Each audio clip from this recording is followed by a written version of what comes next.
Hello and welcome back to the Irresponsible Comic Book Podcast. My name is Evan Bergstrom. I am joined today by our resident expert, Dylan, and the wild card, William. Today we are here to talk about The Falcon and the Winter Soldier, Episode 4. It was a very, very crazy and my personal favorite episode so far in the series. We're going to talk about what happened. We have a couple segments to cover. And then we have some bets to make here at the end of the day. So stick around for those because we have actual money on the line. We're putting money on this. I forgot to tell them. Yep. It's actually a ploy for me to steal their money. Thanks, guys. By the way. Anyways, now that you know that, no, I'm not actually taking money from them. But we do want to talk about some characters that might show up and just talk about the episode. So thanks for listening. So let's jump straight into it. We're going to talk a little bit about the episode, and our first segment is Winging It, because that's kind of the theme of the first episode. We just kind of see everybody kind of like making plans around each other. There's no real connections and an actual team formed anywhere. Everybody's kind of acting as their own agent in every scenario for the entire episode. Everybody has their own thoughts and plans. And it doesn't really work out in the long run because there's 7 different parties all wanting different things. And so nothing goes according to plan for anyone. No one It pretty much feels like it's a free-for-all, bro. It is a free-for-all. It's awesome. And that's kind chaos. That's kind of what is great about it, is because there's so much going on this episode that we didn't really have. It was like leading up to it all, I guess, but we didn't really have as many people interacting and as they were in the first few episodes. So it's very cool. So like one of the scenarios in particular we had, the biggest example for me is like they go to the funeral to talk to Carly, and instead of letting Zemo tag along, John just is like, yep, nope, you're handcuffed immediately. And he's like, oh man, John. Really? He locks him up immediately. But then he gets away, and then they find him again. It's just, there's so much going on at all times. It's just great. I'm just gonna throw a wild card theory here. Go for it. I'm gonna say Zemo is a magician. He's a wizard. He's a wizard, bro. Zemo's one of the big three. I don't think he's the wizard, but he might be a magician. Zemo's in both of the big threes. Yeah, I mean, listen, he's there for a reason. Like, he's like, okay, he's handcuffing, and then he is a wizard. Magic. Well, he's just a master at sleight of hand. That's all it really is. Yeah, which means he's a magician. He's Chris Angel, guys. He's Chris Angel. Obviously, he's the European version of Chris Angel. Yeah, we saw him slip away in episode 3, like 3 or 4 times, so it's only makes sense that we saw him get away for good. At least it seems in this case. We have something to talk about actually with him getting away. Do we see him again in this series? I feel like that's a big loose end to leave. I believe so. So. I feel like we'll probably see him again. I feel like if not the next episode, like the 6th episode. Yeah, they got. Or I feel like he's just casually just waiting by the streets or the corner, eating one of his Turkish delights, just casually saying, "What's taking you guys so long?" Yeah, he's coaxing some kids with this Turkish delights. Oh no! Hey, all this shit in the book, bro. No, honestly, at least he doesn't have 2 vans. The scene is so problematic, but like, at the same time, if Zemo was a worse guy, he can't be that bad. If he's just trying to get secrets to a funeral, he could be doing a lot worse with that candy. Oh yeah, definitely. Go ahead, William. But not for nothing though. The actor Daniel Bruhl is doing a phenomenal job playing as Zemo. He's awesome, bro. I'm a fan of him now. Yeah, kudos to him, man. And actually, I want to bring up something because people are still bullying Wyatt Russell online. Stop that shit. Oh yeah, we're at the point where we like Zemo more than John Walker, but stop that. He was like the perfect casting for. Yeah, no, he's great. I was just reading an article today that like really was like, yeah, definitely like, in the show he's playing the new Captain America where he has to like live up to Steve Rogers. Yep. In his real life, he's having to he has to live up to 2 legendary actors Yeah. Who are his parents. So like, yeah, that's so true. it's a really good like. Elaborate who are his parents are. So his parents are Goldie Hawn, that's his mom, Yeah. Okay. and his dad is Kurt Russell. Yeah. Ah. So he has a lot to live which up is to. really funny because like. I don't know if you've ever seen like Big China or Big Trouble in Little China. Ah, yes, classic movie. Kurt Russell, it's one of Kurt Russell's movies. Like it's a really good one. Action pack, yeah. The old action. There's a part in this episode that just made me like instantly jump to that movie when Bucky is like catching the knives and John goes like, "What's with all the knives?" Oh. And he says it almost exactly like his dad did in that movie. Oh, that's totally a nod then. I've never seen the movie, but that's definitely a nod right there. Thinking about it now, I'm like, yep. He's probably. Yeah, I was wondering to myself, like, where did that come from? Like, where have I heard that line before? He's gotta have just on the topic of winging it. He probably just was winging it on set that day, and they threw that in there because there's no way that's not something that he was scripted for him. There's no way. No, he sounded so much like his dad in that line. Yeah, that I was just like, whoa, what? What's with all the knives? Yeah, I wouldn't have even known that. Thanks for bringing that up. That's funny. Old school. Those are some of the best moments in the unscripted stuff from every single Marvel movie. And so, wow, nice. Another one to add to the collection there. Let's talk about some other moments that were kind of wung a little bit. Is that the right word? Wung? Winged. Wung it. Wung. Well, like in past tense, because it already happened. It's still winged. Oh, really? Yeah. Just kidding. I'm making up words here. All right, then. Well, it was winged. So another moment in the show that was kind of winged was that fight scene where Zemo actually did slip away. Where Bucky, yes. One of my favorite lines from the whole episode was, "We should probably do something," and then the line right after where he goes, "You're looking strong, John," or whatever. That one was my favorite line, I think. It's like they're casual saying, "Yeah, they know what's gonna happen." Like, yeah, they're not gonna win this. That's probably my favorite line from the whole episode, honestly, just because it's so funny. Just to hear him say, "Hey, you're looking great out there, dude," just totally mocking him, getting his butt kicked.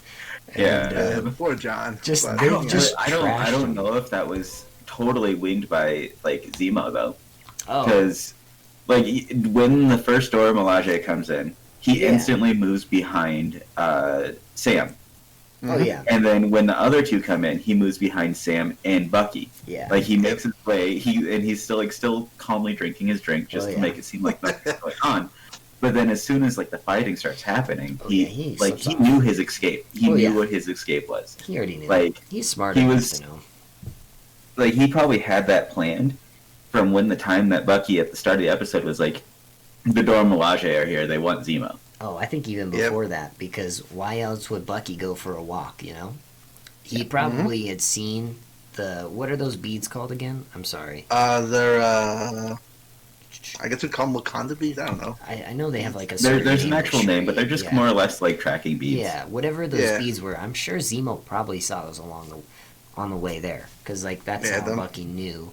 I'm sure that he's observant enough, being the man he is, to have noticed that, and probably as soon as Bucky went off to take a walk, Sam's the only one watching him. He's just canvassing the building, to find an escape route. And I'm sure from even before Bucky came back, he was already plotting his escape, So if anyone isn't winging it, it's probably Zemo. Zemo probably knows exactly what he needs to do to get away in every situation.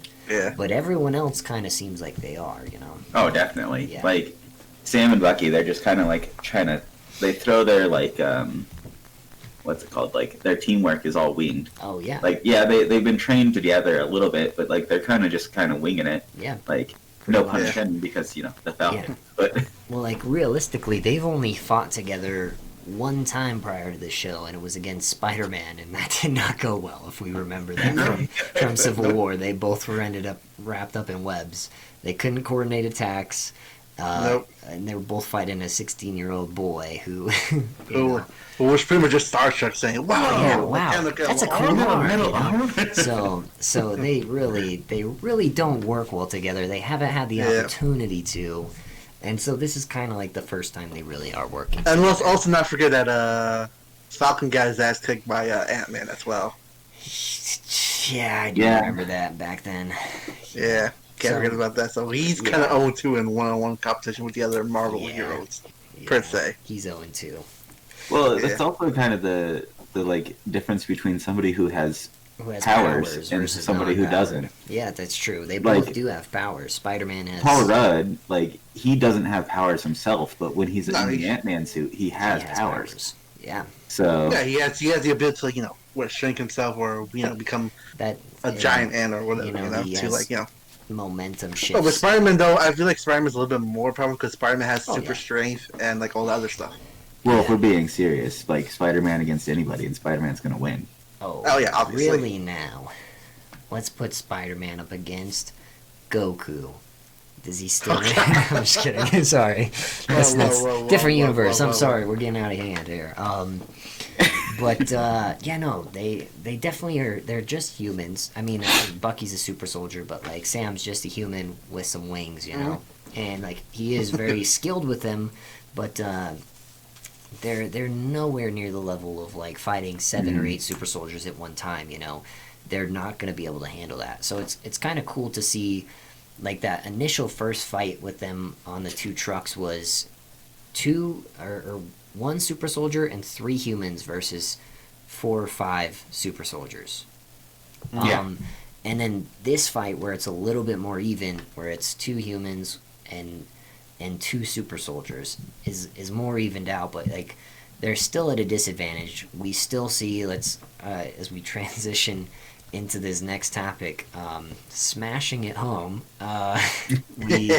we see Battlestar get smashed into a pillar and lose that fight permanently. So permanently, rest in peace. Can we get F in the chat for dude? Like F in the chat for just the whole series, he was getting beat up. Like especially this episode though. Like this episode, he was on the floor almost the whole time. Yeah, or wrapped up in somebody's arms, you know.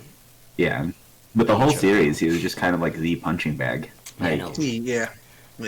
And so there's something that you brought up the other day, Dylan, that we should probably talk about, which is kind of his bigger role that kind of plays out in this scene here at the end. That like he wasn't just there as his partner, you know, he wasn't just there as Battlestar, John Walker's partner. He was more there so he could be John's blockade, conscience. From his conscience and keep him from snapping like we saw him do. Obviously, they're war veterans, and they've been in 3 tours of Afghanistan, 4 tours of Afghanistan. Yeah, special ops missions as well. Spec ops. So it's they've gone through some stuff. They've been through things together. They're childhood friends, you know. So like John really did just lose a lot, and it makes sense that he snapped the way he did. I'm not trying to say it's cool that he did it the way he did. It was pretty cool to watch. But it definitely is going to have some big implications here. So one thing that like really stands out to me is that like he did it in front of a ton of people in broad daylight. Like he just didn't have anything to hold him back anymore, which really ties home that point that you made earlier this week, is that was his conscience and that was his thing that held him back, you know, from doing something that he would regret. Do you want to talk about any other moments you'd seen in the show up to that point that, like, in previous episodes? Just to add to the Battlestar thing, the one thing that somewhat annoys me a lot is like I hate when they kill off they kind of kill off these certain characters. Yeah, this is what annoys me a little bit. Like, you know, I know what they're trying to do, this and that. Okay, this guy dies, and then John Walker, just fucking loses it or whatever. Yeah, you know? I kind of hate how Marvel sometimes cuts off like some major characters that they play in the comics as well. Like, they play a bigger role than in the series, you know? Yeah. There's definitely... It's a bit annoying, but, it's somewhat understandable. We should definitely touch on that, too.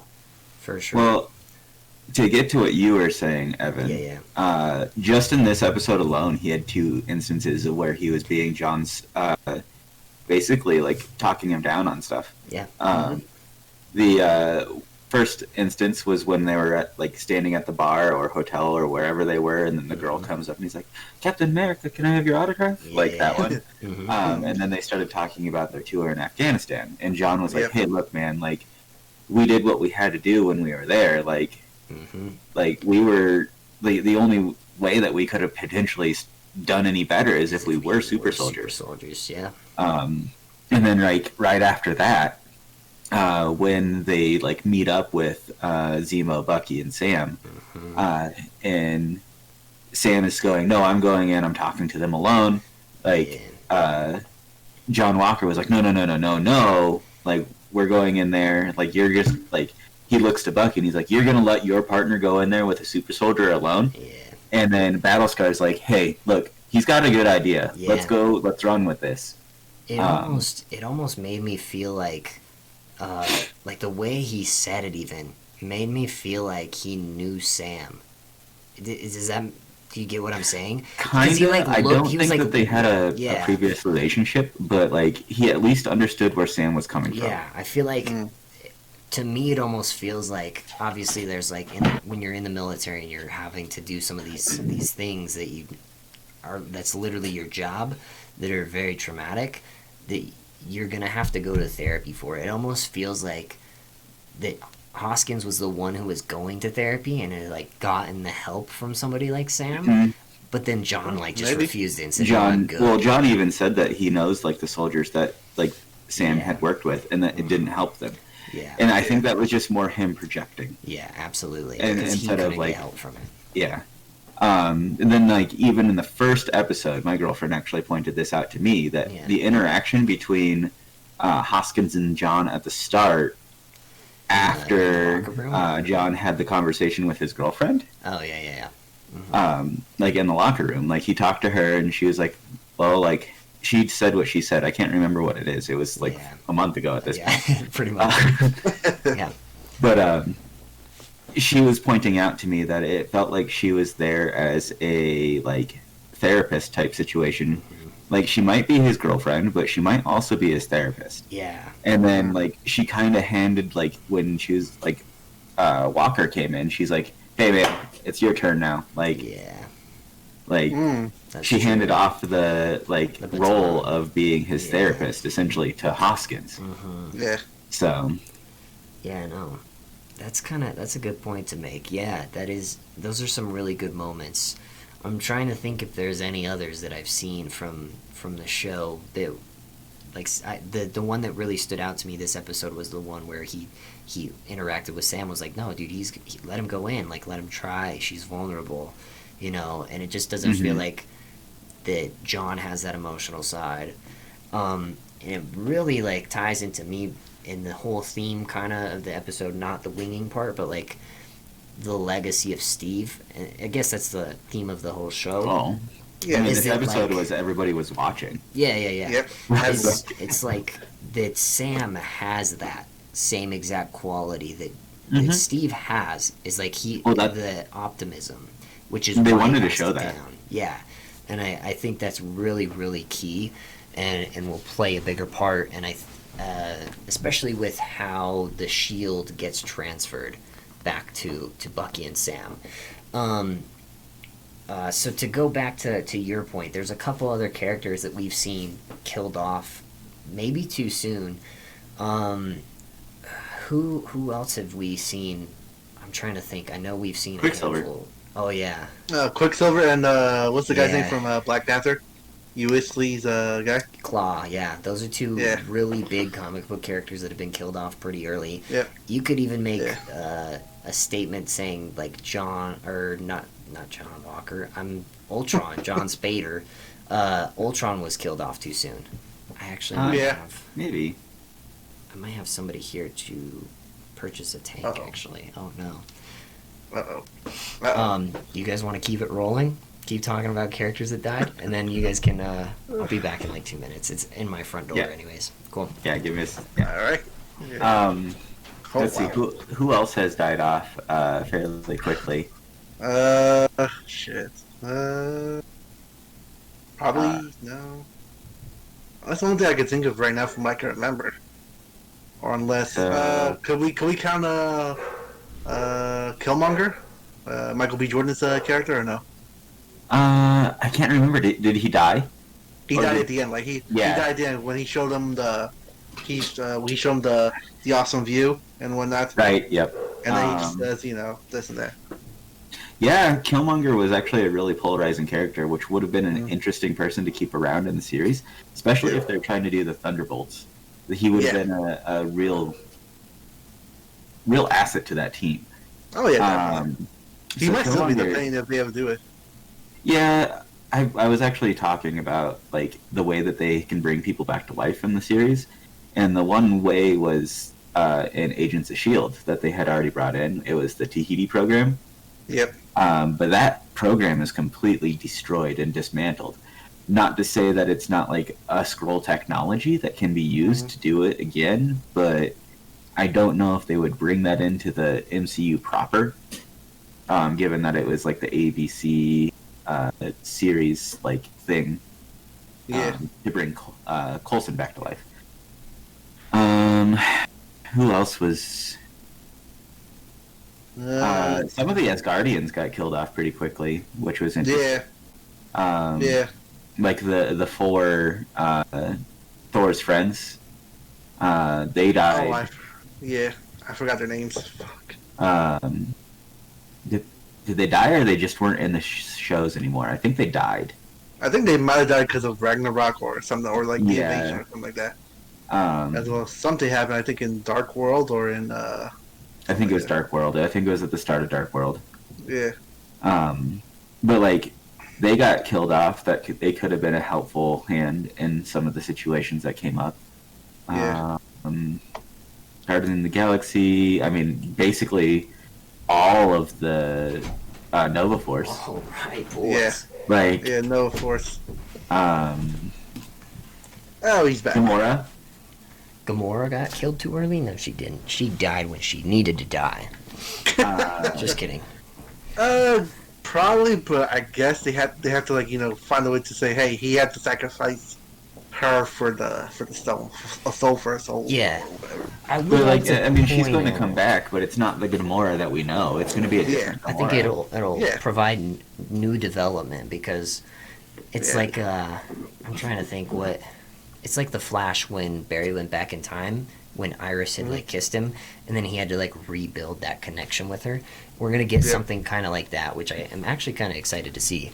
But one thing I did want to point out with all these deaths is like even though it seems like it was too early, especially in villain cases, is like it's to tell the big driving point of the story. I feel like even like this very sensible flag smasher who seemed like a chill dude, he dies for a reason as a martyr, and also is to like provide development to the story. Like it wouldn't be the same if it was Carly. It wouldn't be the same if it was like Dovich, the guy who's like really really depressing and like agrees with Carly 100% of the time. He's like he has some optimism, and you can see like the human simping. part He's of simping him. for her. He's simping. Dovich is a simp, confirmed. That's the new thumbnail for the episode. Screw the Captain America with the bloody shield thumbnail. We're gonna do Dovich is a simp for the thumbnail.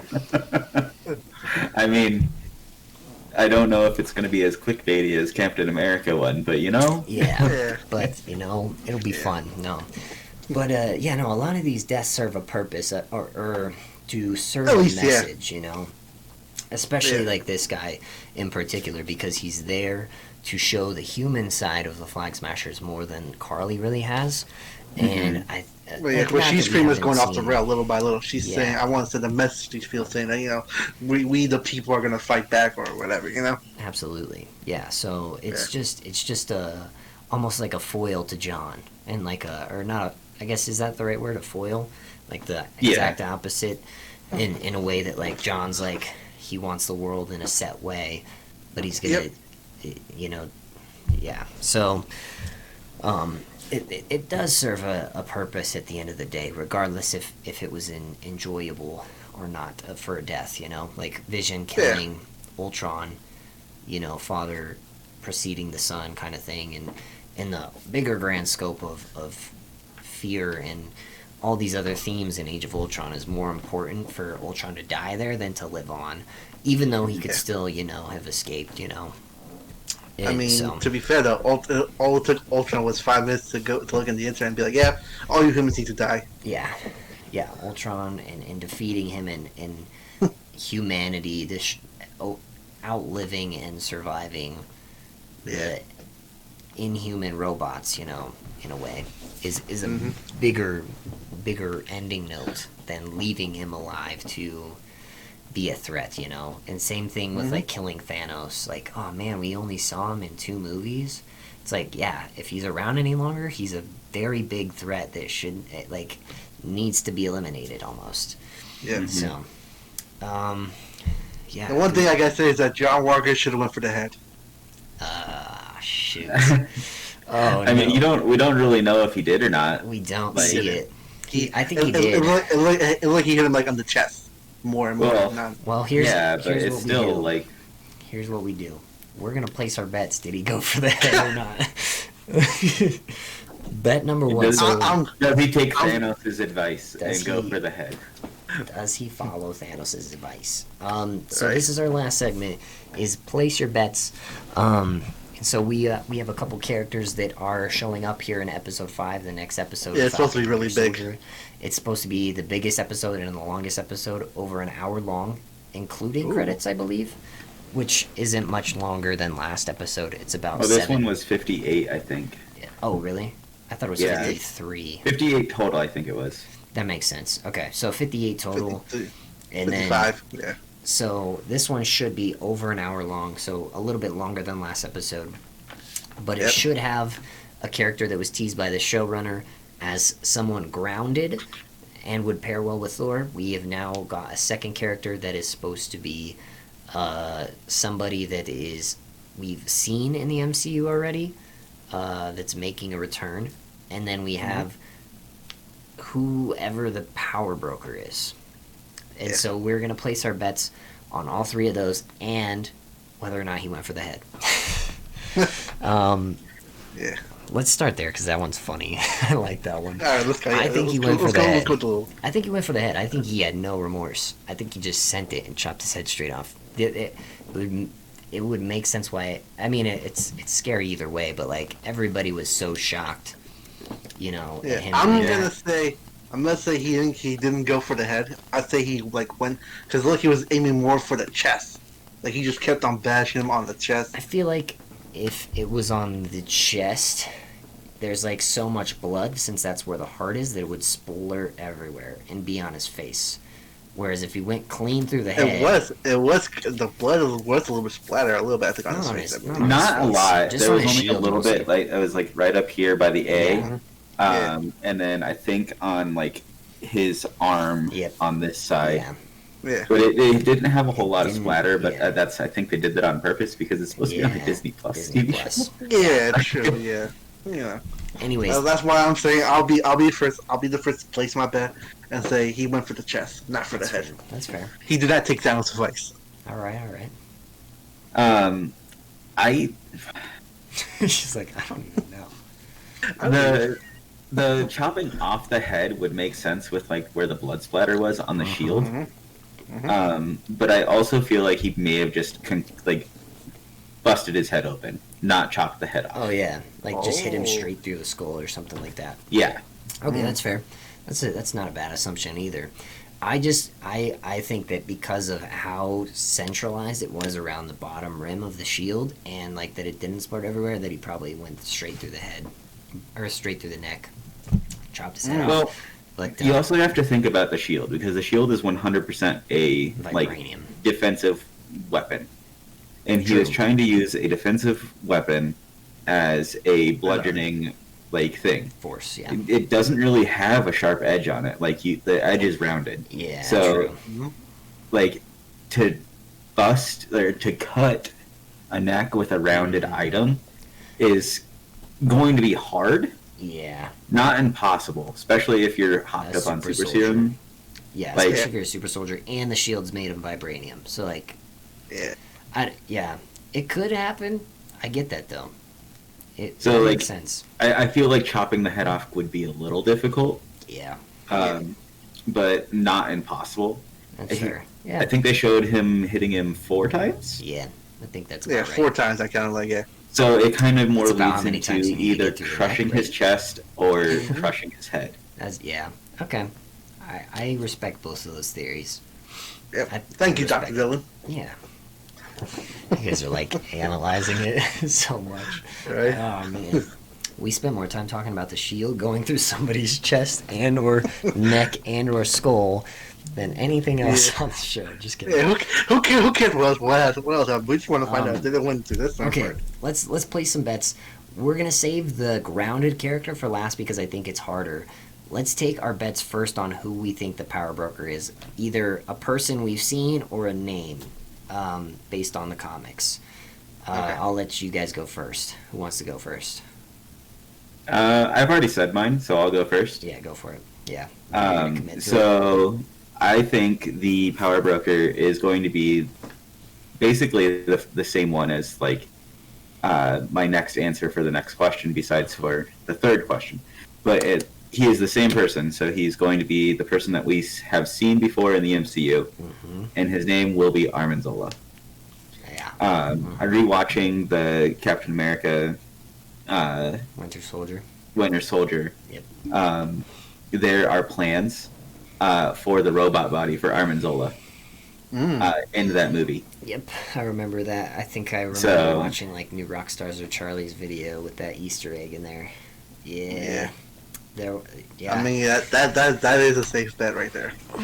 I think that surprise character that we've seen in the MCU before will be Armin Zola. Okay. And the safe power bet. broker. That's a good strong bet. That's a pretty good argument. Yeah. William, would you like to go next? Who do you think the power broker is? Yes, sir. I believe, as I said from the beginning of this whole shenanigans, I'm gonna say no. We're stopping him from saying the M word. Don't say the M word. It's not you know. It's not the you. But I think it might be Thunderbolt Ross, pretty much. That's not a bad guess. It could be like like I said, like from the beginning of this series, I said he has to make at least a small cameo. Okay. He's been too quiet for too long ever since the events of Endgame. Yeah. Where the hell has he been? He's been getting his stuff over and over. Like he's been getting power. He's becoming commander or whatever, general, or whatever it is, the main title. That would be my what if it's him there? If he's not there, then okay. Okay. But for my safe bet, I think Sharon Carter could be the power broker. Yeah. That's a very good answer. Because I mean, she has access to satellites and other stuff. Yeah. Who knows what she's been doing in Mandrapore per se, and who the hell has she been calling saying we have a problem? True. Yeah, you're very right. So I would like to say that's my honorable mention, actually, is Sharon Carter. I don't think that she is, though. I think that she's working for them because she was probably calling the power broker saying, hey, we have a problem. At first, I thought maybe she was calling the U.S. government or something, but it's clear that whatever she's been doing is highly illegal in Mandrapore. She's made a lot of money from it, and it only makes sense that she's working for the top dog. And there's no other way she has that money in Mandrapore. There's no one else that she's working for there, unless we get some crazy twist, which I don't think is happening. However, I think the power broker... I want to go... I don't know, man. I don't think... I really don't know if I have a good answer on this. But I want to say that it's going to be Carl Malice, actually. And then I really hope it does come true. And then the character that we're going to see that we've seen already would be Ross. And he would be here in the case whatever's happening with John Walker here in this situation that he's got himself into by killing somebody live in front of millions, on the internet. And so I think that Ross is probably the person we see, unless it is Armin Zola. as the power broker, and then I retract everything I say, and I never said it, and we're going to delete this episode of the podcast. So then all we have left to do now is place our bets on who we think this grounded character is. And oh boy, I have a theory for mine that I'm going to save for the end. Actually, this grounded character could be maybe, like they said that it's who we already seen before. Yeah. Maybe it could be Ross as well. He could be that grounded character. Okay, but I don't know. Honestly, I have no idea who it is. Yeah, to be honest, I'm just gonna say Ross. Okay, there you go. Did they say it was a good guy or a bad guy? They just said they have not said anything. They have only said that it's a grounded character they think would pair well with Thor. I would assume it would be a good guy. You know what? I'm just gonna say it. Mephisto. Stop it. He just has to slide it in every episode. Yeah, that's okay. The only character that like comes to mind for me like that would pair well with Thor doesn't make sense. Okay. For to be on planet. Yeah. And that's Beta Ray Bill. Beta Ray Bill. Yeah. And he's a pretty grounded guy. He seems like a pretty chill, level-headed dude. So I get that. I mean, there's other people who wield like similar. I think I might know. Like there's Howard the Duck. This is Howard the Duck. Well, we've seen Howard the Duck before. Yeah, we have. Yeah. But he's not really grounded. I mean, he can't fly. That's what it means. I'm just kidding. But like, I don't know. Like Beta Ray Bill is the only one that's coming to mind. Yeah. For me, I just doesn't make sense to have him on planet though. There has to be a reason for him to be there as well. Yeah. Let's just say here, if you guys haven't already, smash that like button because I'm just gonna unload who this character actually is gonna be right now. The unknown character that is grounded that we've also seen before is actually Matt Murdock. Ooh. Okay. And he's in this trial defending John Walker as an attorney of the state. I don't know. I could see it happening. Like you said, you think we're going to see him in No Way Home. I think we could see him as early as this series. We've seen him on the cast list for No Way Home. I don't know if it's best to introduce him in a movie where they're already probably introducing Tobey Maguire, Andrew Garfield, and it's going to be so convoluted. I think it would make sense to have him introduced prior, and he's a very grounded guy. He's very chill. He's a holy man, he's Catholic, and he is pretty low level, but we could see him. I mean, will the trial ever take place in New York?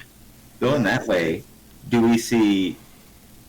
Is it more that we see Matt Murdock, or is it more that we see Luke Cage then? It would be both. We would probably see both, and it would also very likely, the only reason I still believe that we have a chance at Cara Malice being the power broker is because we'll see Daredevil and Matt Murdock. Or just Matt, we'll see Charlie Cox as a lawyer. I don't know. I think there's a pretty good chance that that's something they could do. It would be very surprising that they've kept it under wraps. True. I would. It's a 50-50 shot, but if that happens, then you're the prophet, man. You're just predicting. But I'm sitting here thinking, does Daredevil work well with Thor? Yeah, he would be. That'd be great. That is true, but what if he's a god and he defies everything that Matt believes in? It would be such a good dynamic. I feel like it might be a good dynamic, kinda, but Thor, he's the god of thunder. Yeah, what does Daredevil do? He relies on his super hearing. Yeah. To it kind of seems counterintuitive. Yeah, I know. So that's kind of why I'm Luke Cage, or could it be Danny Rand? Well, I technically also didn't say it's because the grounded character isn't somebody that would pair well with Thor. I'm meaning it's the second one, the one that we've seen already. The grounded character could still be, or the character we haven't seen already could be somebody else, Okay, yeah. It's grounded. I think I just threw that part in to try and tie all three as a joke, but okay. It's it could be, you could see it either way. Like it would make sense for them to try to bring in some of the Defenders at least. They have to. I feel like they're all, especially if they're trying to introduce other people in the MCU through like other movies and stuff, like Matt Murdock in the Spider-Man one potentially. It would make a lot of sense to do it. They're all just, the shows themselves did very well on Netflix, and they all are they're just fantastic actors. It would be a disservice for them to not at least try to use them. Exactly. It would be dishonorable to not try and bring them back when I feel like they didn't get their contracts cut by any means. Like, I don't think, at least as far as I remember, like, they didn't have like long-term contracts. Yeah, but I believe they were under contract by Netflix, though. Yeah. As well. Yeah, but they didn't, like, get them cut short, you know what I mean? Like, they probably planned for, like, 2 or 3 seasons each, and then, like, when things shifted over, because when did Marvel get bought out by Disney? It was, like, in the middle of Phase 3. 2018, something like that, 2017 maybe even. I think it was, like, during Phase 3. Let's take a look here, just for clarity and reference. To know when Disney buys Marvel. Because I don't think they would have 2 separate contracts. I know they would have a Netflix contract, and they might have had like a Marvel contract as well, depending if Feige or the Russos ever got in contact with them. Wait a minute, what? Wow. Okay, never mind. I'm sorry. They bought him in 2009. Oh wow. $4 billion in 2009.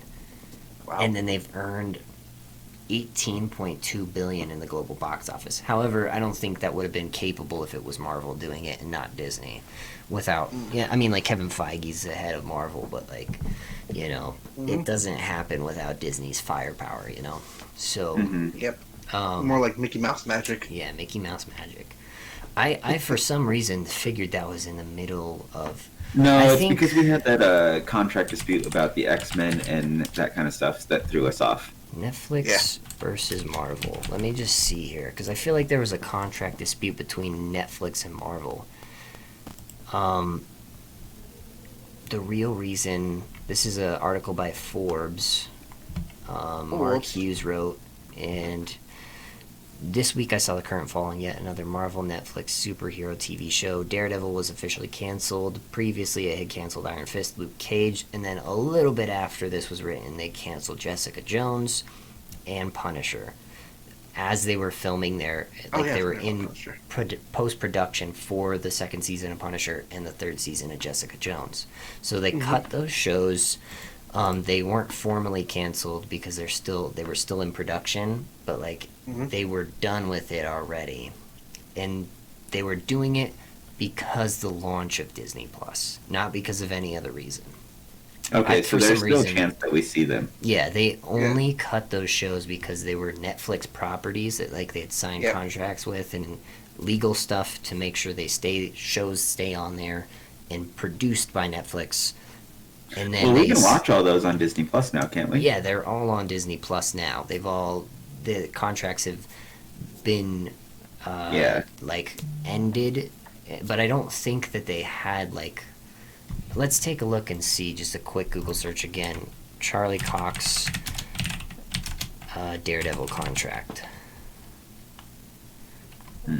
We're digging in deep, boys. We're digging in deep. I just want to find out if because if he had like a 5-year contract and he only did it for 3 seasons.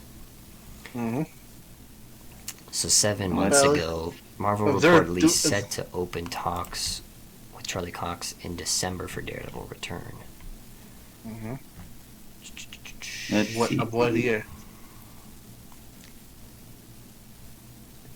I want to read this other. This is from We Got This Covered. Actually, I probably shouldn't be reading this. Just kidding. Okay. Just kidding. That's a bad article to read. Yeah, it doesn't say like on his wiki like that he has worked with anything recently. Let's check his IMDb real quick. That's usually a better source. Yeah, I'm reading IndieWire right now. Netflix canceled Daredevil back in November of 2018. because Disney Plus was coming out. The only thing he's working on right now is a TV show called The Kin, or just Kin. Yeah. At least that's what it says. But that doesn't mean that like he doesn't show up for just a random episode or something. Yeah, true. Or he's uncredited. Yeah. But yeah, So, I don't know. He Anyways. says that he We're doesn't digging in deep. envision. Boys. He doesn't see that there would be a fourth season. Because that Marvel like hadn't reached out to him, but they definitely could have by now. You know.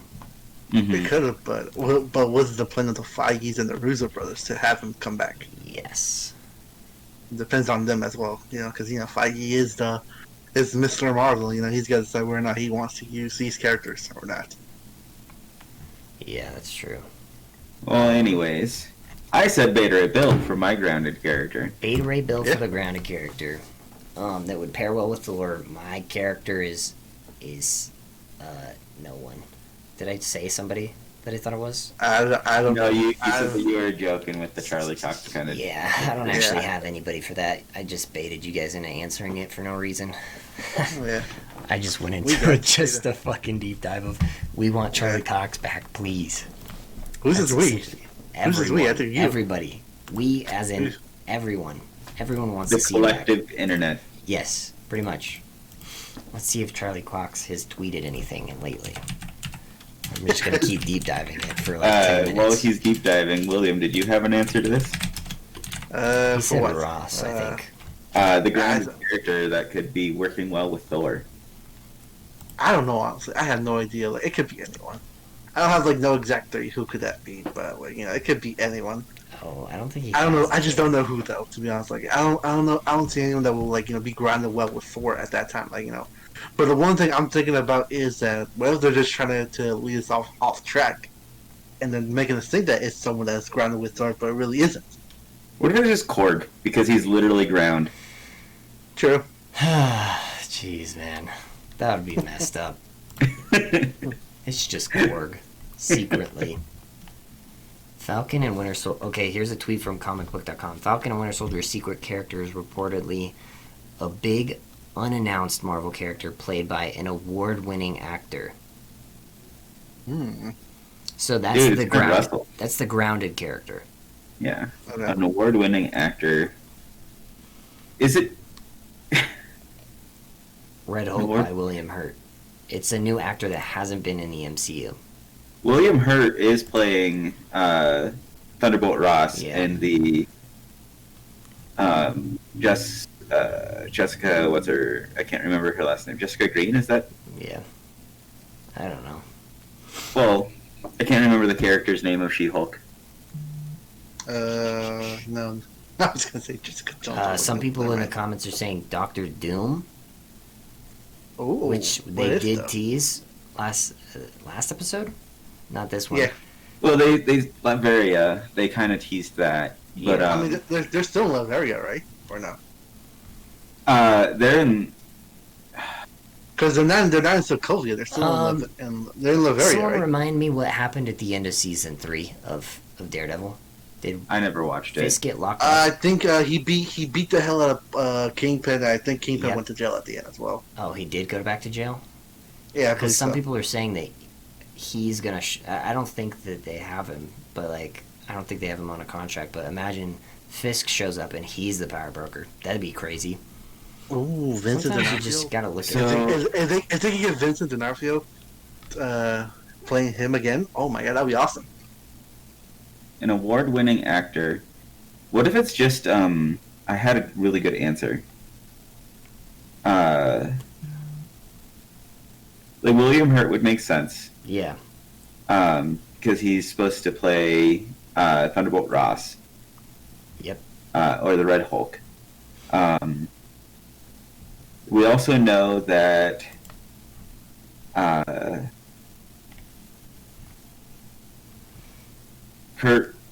Russell Crowe is going to be in the next Thor movie. Yep. But that came out. Just like a week ago. Came out while this show was coming out. Yeah. Yep. Oh, another character that might show up, that could be the one that we already know of, that's returning, is Okoye. Oh yeah. From Wakanda. Yeah. That's or is Shuri in her Black Panther shirt. Yeah. Shuri in her actual Black Panther outfit. Oh my god, there's no way they pulled that out. I'm trying to think, filming wise, they wouldn't have known that Chadwick. I don't know when they filmed, but Chadwick hadn't passed away probably. Yeah, and they wouldn't have had plans. Yeah, but I believe that what's it called? I don't think they didn't plan on him being in the series. Maybe, but they did say that he was not part of the casting crew for this series. I believe.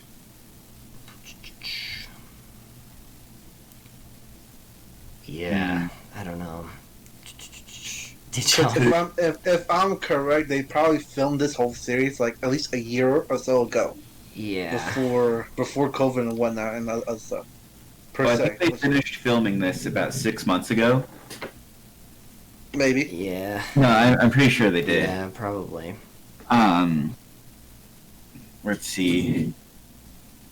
I'm trying to think of other actors, like award-winning actors that like have played characters, or that we know are playing characters.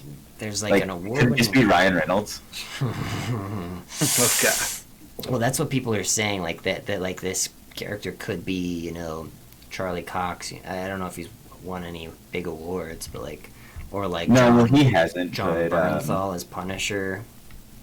People are saying that. People are saying. What if it is the Punisher?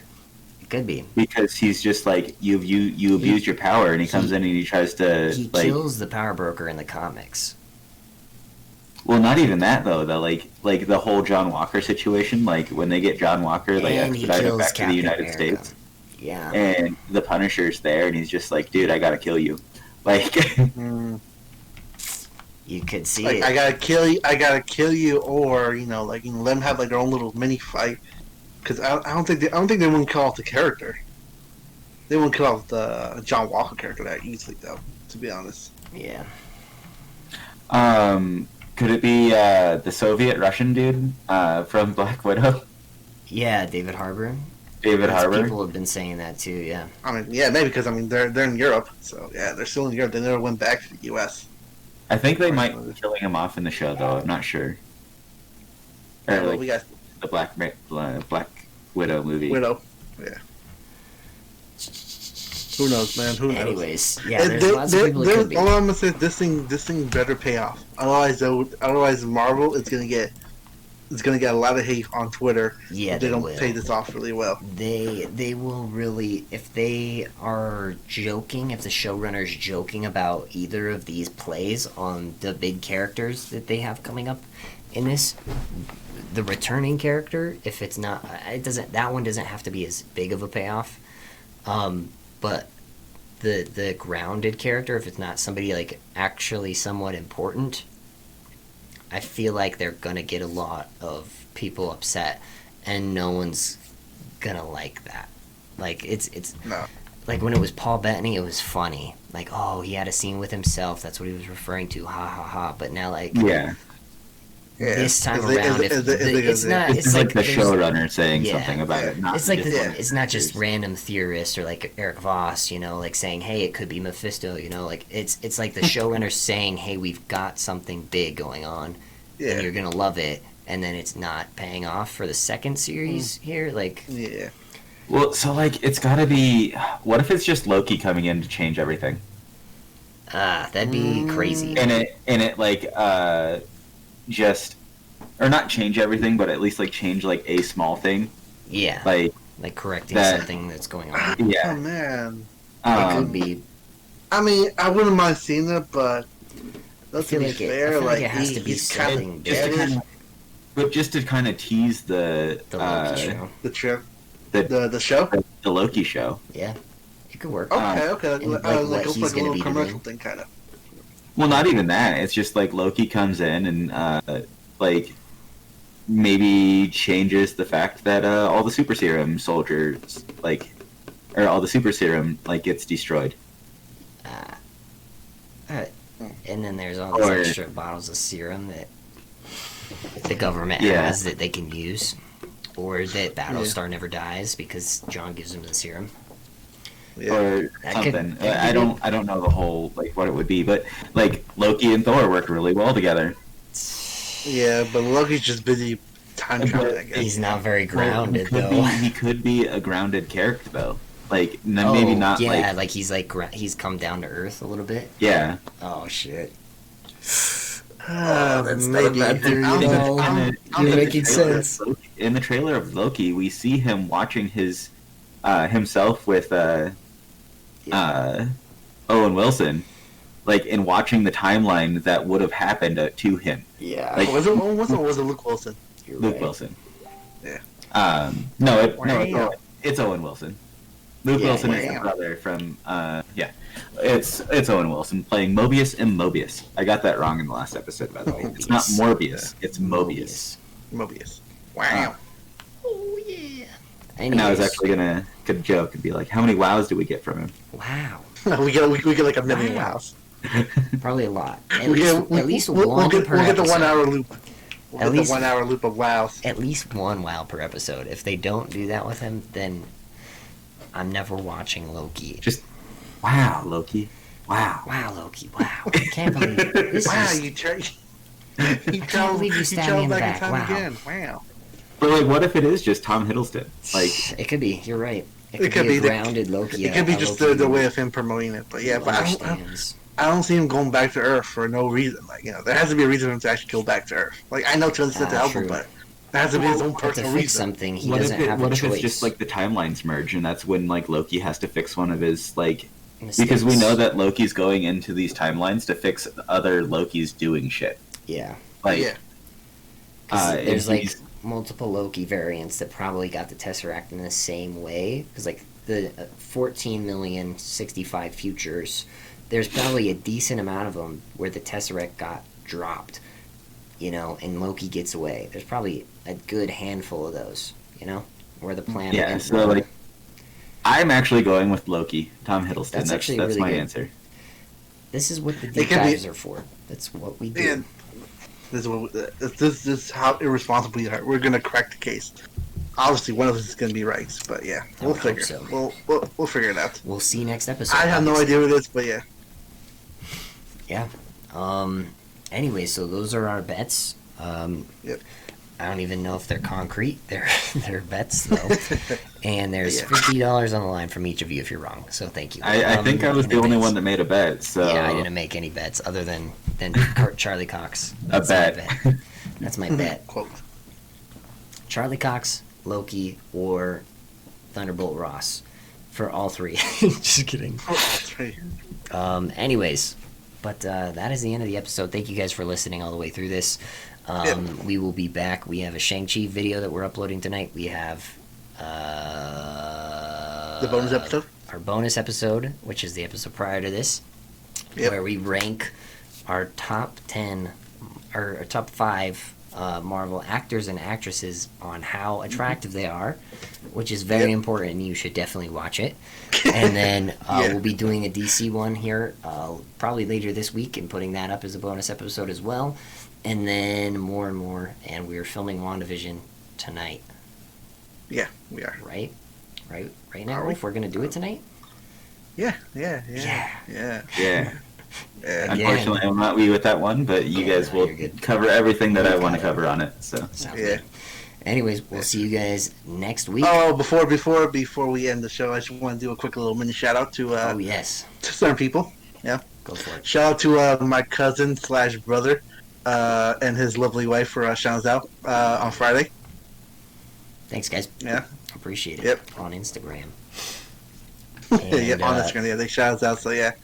Thank you. They are both awesome. I love them to death. And if you would like to get a shout out next week, share the podcast episode around and let us know you shared it, because we'll like, comment, subscribe, and interact with us.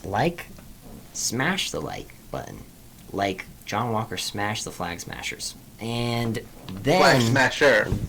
Yeah, he did it to all of them. He beat them all up a little bit. He's gonna do it to all of them. Don't get me wrong. He's gonna do it to all of them. So yeah, he's gonna go. He's gonna go on the merch. He's gonna get the green light to go on the all-out murder spree. I feel like, yeah, we could talk about that next week when we see what happens. But I feel like he could just pop off. Like the government's like, oh, they're terrorists. Go do what you want, John. And then then Bucky and Sam have to stop him and steal the shield. I don't know, but that's for the trial and the case and Charlie Cox and Daredevil coming back. So we'll see you next week, and yeah, we'll see you then. Peace, guys. Bye. Later.